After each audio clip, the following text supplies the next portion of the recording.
দাদা ভাই আপনার নাম? আমার নাম শ্রী বিভাস কুমার বিশ্বাস। পিতার নাম?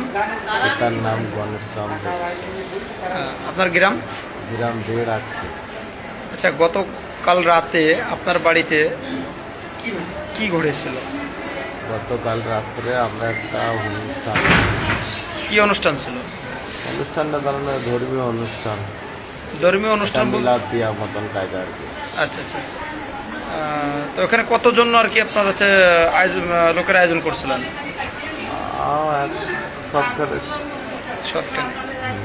আচ্ছা, অনুষ্ঠান চলাকালীন কোনো কিছু কি আপনি অনুমান করতে পারছিলেন? না, অনুষ্ঠান চলাকালীন কোনো কিছু মনে করতে পারেননি না? তারপরে আপনার আচ্ছা, অনুষ্ঠান শেষ পরবর্তীতে আপনারা যার যার সব যার মালামাল সব গুছাই নিয়ে আমরা শোয়ার হলে গেছি, শুয়েছি। শোয়ার পরে ধরেন রাত 3টের উপর হবে, আনুমানিক 3টার উপর। আনুমানিক 3টের উপর আইসে আমার বাইরের গ্রিল খুলেছে, তখন আমরা ঠিক পাইনি। যখন আমার দরজা খুলেছে, খুলিয়ে যাইয়ে আমার বাক্স খুলছে। বাক্স? হ্যাঁ। সেই সময় আমি এলো যে শিখতে গেলি, ওরা আমারে আর কি হাতে ধরে বলতেছে উঠে না, একটু নড়ে না। কথার ওনাদের যে কথার যে ভয়েসে কি আপনি কোন রকম মার করতে পারছেন? না, কোনোরকম মার করতে পারিনি। তবে ওরা কার্ড হয়েছে। কয়জন ছিল? দুইজন। দুইজন। তারপরে যে আমি চেষ্টা করেছিলাম ওর তাও আস্তে কাড়ি নিই, কাড়িয়ে নিতে পারিনি আমি। তাও না নিতে পারাতে ওরা মাথায় কম দিছে? হ্যাঁ, কোপ দিচ্ছে। স্ত্রীর কথা কওয়ার পরে ওরা কোপ দিচ্ছে, ও আগে ঠিক পাইছে। আপনি চেঁচানি দিছিলেন না? হ্যাঁ, আমি চেঁচানি দিয়েছিলাম। চেঁচানি দেওয়ার পরে আর ঘোরা করে চলে গেছে। তারপরে আর কি সবাই।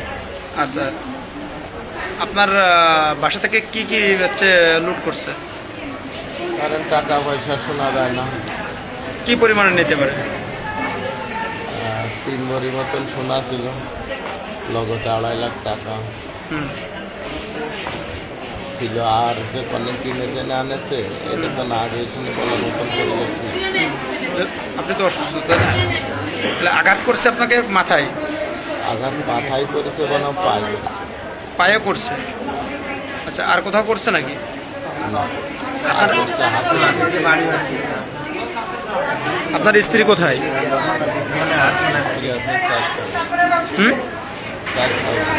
বুঝে নাই?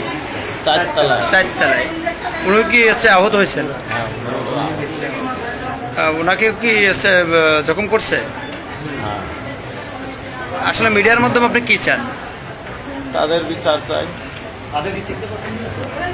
এখন আপনি যেহেতু চিনতে পারেন না, তাহলে আপনি বিচার কিভাবে চাচ্ছেন? আপনি তাদের বিচার করেন, চিনতে পারেন নাই।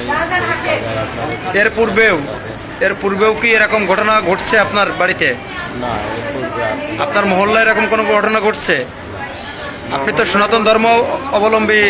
মহল্লা ঘটছে সে বহু আগে। আপনি তো সনাতন ধর্মাবলম্বী নাকি? হ্যাঁ।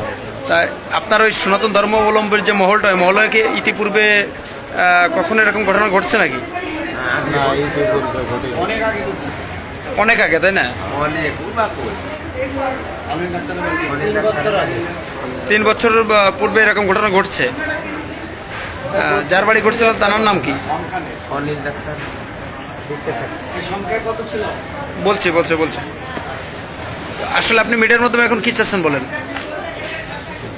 যারা এগুলো করছে তাদের বিচার সুষ্ঠু তদন্তের মাধ্যমে প্রশাসনের প্রতি আপনি দৃষ্টি রাখেন, যে সুষ্ঠু তদন্তের মধ্য দিয়ে আপনি এর সুষ্ঠু বিচার চান, তাই তো?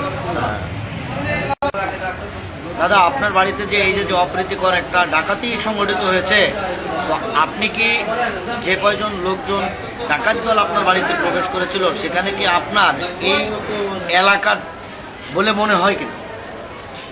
না, তেমন কিছু হয়নি। আর তারা তো বানটুকু পরা ছিল, এই জন্য কিছু বোঝা যায় না। বোঝা যায়নি। মানকি টুপি পরা ছিল। তো যদি অপরিচিত ডাকাত হতো তাহলে তো আর ওই টুপি মাথায় দিয়ে আসতো না। তো হিসেবে তো আসে না। তাহলে তাহলে আপনার ধ্যান ধারণায় কি মনে হয়? ধ্যান ধারণায় কাছে কিনারে আছে। হয়তো আপনজন হতে পারে, আমি চিনতে পারছি না। হ্যাঁ, কথার বয়সে আপনি বুঝতে পারেননি? কথার ভয়ে যে মানে বুঝতে দিন, মানে ওরা তো তেমন কথা বলেনি। মানে ওই যে মানকি টুপি দেওয়ার কি মুখটা আটকানো ছিল নাকি? মানকি টুপিতে আটকানো, আমার ডাক্তারদের সাথে কাছে বসে থাকে। মানে ডাকাত দল তেমন শব্দ করে কথা বলে না, তেমন যে আপনি শব্দ করে শব্দের কথা বলে না। ওই কথার শব্দে আপনি হয়তো ছিঁড়েও ফেলতে পারেন। নড়ে না, আমি ওই লোকের শুনি। আমি চেষ্টায় ছিলাম তো রাতে তাও করি না। কয়জন ছিল? 2 জন। 2 জন। আর অতিরিক্ত ছিল কিনা তাদের সরঞ্জাম বাইরে? না। সাব ইন্সপেক্টর ছিলেন। ঠিক আছে, নিয়ে নিন। ধৈর্য ধরেন। ছিল না। বাইরে গাড়ি ঠেকানো ছিল না। ঠিক আছে, তাহলে আপনাকে ধন্যবাদ। বাইরে কোনো জায়গাটা কিছু ছিল না কি, তারপর আমি বলতে পারছি